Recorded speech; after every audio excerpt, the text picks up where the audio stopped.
This event represents an investment of $800 million. That is close to 100 billion shillings. It demonstrates confidence in the Republic of Kenya, and it gives us an indication of what investors think about Kenya. When we say we have stabilized our economy, we have brought inflation under control, we have stabilized our exchange rate, and our economy is on sound footing, this is what you get: confidence by investors to put their money in our country.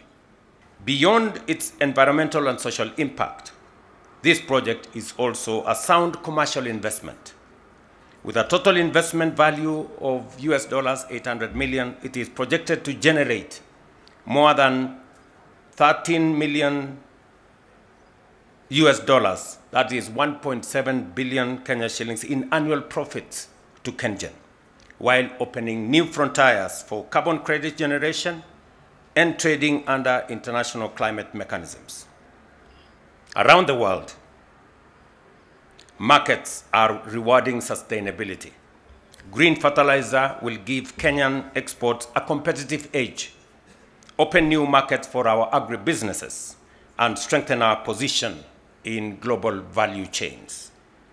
Kenya is proud to lead Africa in proving that green innovation is both profitable and sustainable. It is significant because for the first time in the African soil, fertilizer will be produced from ammonia that is coming from green energy. This is the first ever plant in this continent that this is going to happen. We have been in many meetings. Ever since I came into office, I held the Africa Climate Summit to discuss how to balance environment and nature, and to persuade many who do not see how it is possible for us to live in a world that is sustainable and to have energy that does not interfere with nature. Today is a testimony that green energy is not only sustainable, but it is possible to power our energy needs using green energy. From deep beneath the Rift Valley flows one of our greatest industrial treasures, the geothermal steam. Kenya holds an estimated 10,000 megawatts of geothermal potential, yet we have harnessed just less than 10%, which is 1,000 megawatts. Kenya's leadership in geothermal energy gives us a unique advantage to power green industries sustainably.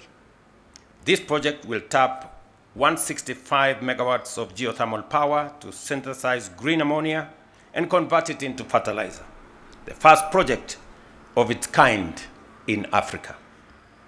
Beyond fertilizer production, this venture will prevent more than 600 tons of carbon dioxide emission every year, equivalent to getting 130,000 internal combustion engine cars off the road. At the same time, it will create more than 1,000 jobs, offering opportunities for our young people and local communities. It will also nurture a new generation of geothermal engineers, hydrogen experts, process operators, and innovators in many fields, the pioneers who will power Africa's green industrialization future.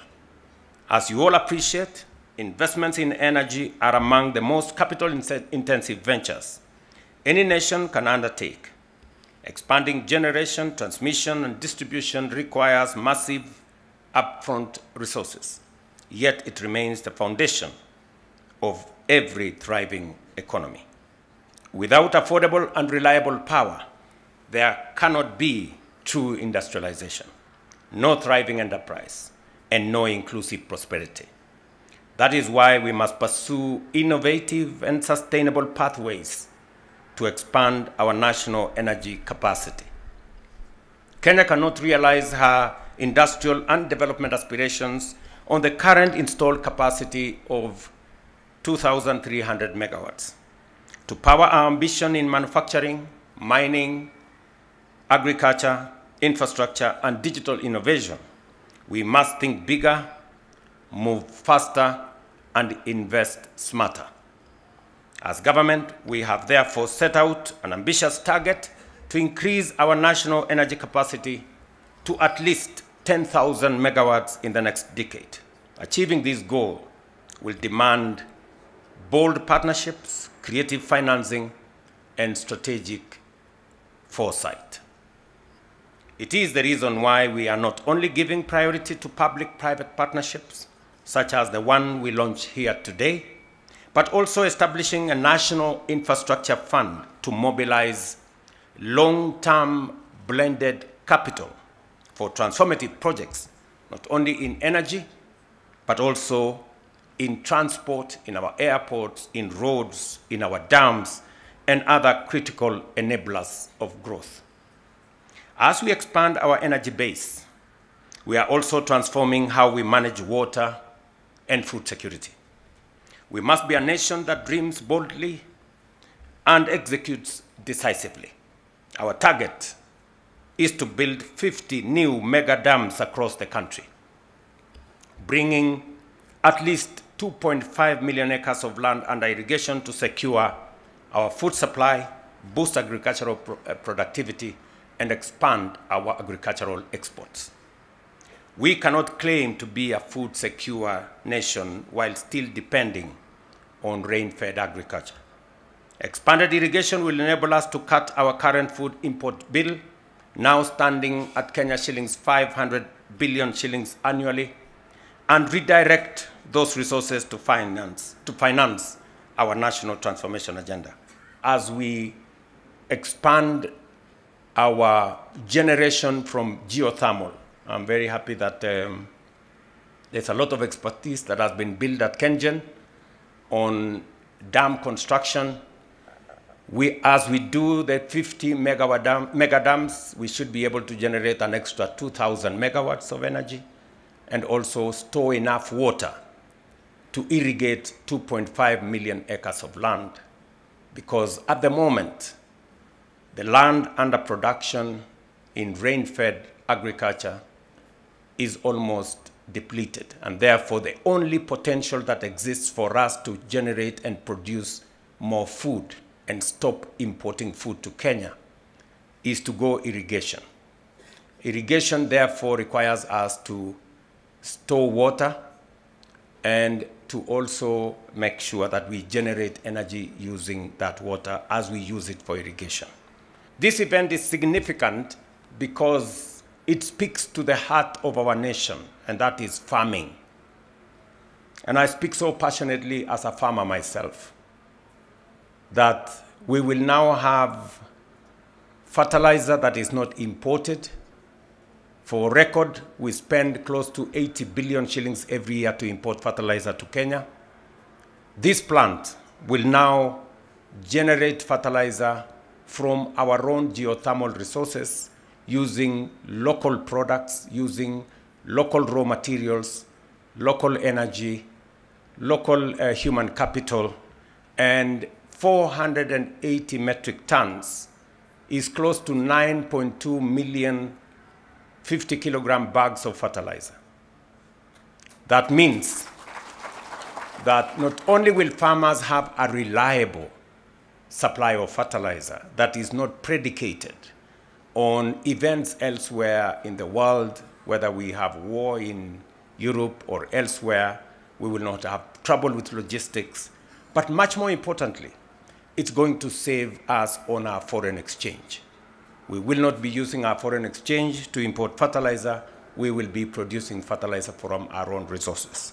This morning is a great morning for Kenya and for those of us who are farmers. I am making the first order of 5,000 bags of fertilizer. The first fertilizer I will be the one to use in my farm. Because for decades, farmers who are the cornerstone of our nation, have borne the burden of unpredictable fertilizer prices, supply shocks, and global volatility. These challenges have inflated food costs, reduced yields, and strained household incomes. In 2023 alone, Kenya imported more than 600 metric tons of fertilizer at a cost of close to 80 billion shillings. In just the first half of 2025, we have imported 443 tons of fertilizer worth nearly 60 billion. That is between January and now. Each shipment represents a cost to our national treasury and to our dollar reserves, and a lost opportunity for young people in Kenya. This government is determined to change that reality, and today's event marks a decisive step towards self-sufficiency and resilience in fertilizer production. The Kenyan Kaishan Green Fertilizer Plant will produce, as I have said, 480 metric tons of fertilizer every year, guaranteeing farmers a steady and affordable supply. It will shield our economy from global price shocks, strengthen food security, and save the country's valuable foreign exchange reserves that can be now redirected to other national priorities.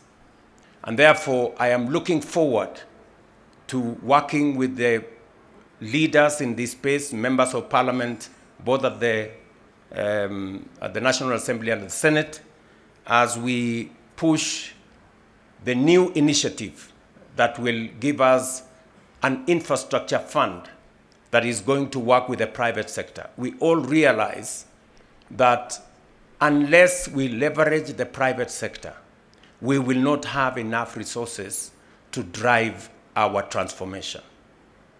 But if we work with the private sector, like in this particular case, Kaishan is investing $800 million. That is 100 billion shillings. That is not our money. That is not in the balance sheet of the Kenya government. It is private sector money. But how are we connecting the dots? We are giving them a power purchase agreement. We are going to give them a fertilizer purchase agreement that is going to support this investment. The National Infrastructure Fund will be able to be the fulcrum where we can structure more investments, leveraging on public resources, public assets, to leverage private sector resources to be able to implement public projects. Just here in Naivasha, this month, I will be coming to launch the road from Rironi to Mau Summit. It is going to cost anywhere between 170 and 200 billion. Again, it is not public money. How are we leveraging the private sector? This is private sector money. We are going to give them a concession agreement that is going to generate resources for them to repay their investment. And this is the kind of innovation and creativity that we need in the public sector for us to use public assets, public resources to leverage 3, 4, 5 times private sector resources to be able to drive our transformation. It is no longer possible for us to borrow money to build a road like the one we are going to build here from Rironi to Mau Summit. If we were to borrow 200 billion shillings, we would have to close our books and do nothing else. So it is important for us to know, how are we going to think outside the box? We need to be strategic, we need to be innovative, and we need to be agile in how we leverage the resources that we have. And that is why I am determined that our country has tremendous potential, and we've always talked about it. But we haven't actualized because there has not been enough strategic thinking, enough creative and innovative investments to be able to unlock the great potential that our country is. And that is why I insist that Kenya is a third world country by mistake. And we owe it to the people of Kenya to get Kenya to the right place. Kenya is supposed to be among the first world countries. And we can do it in our lifetime if we are strategic, if we are innovative, and if we can think outside the box. And therefore, I am very confident that this investment energizes our resolve of transforming Kenya to that great nation that it should be.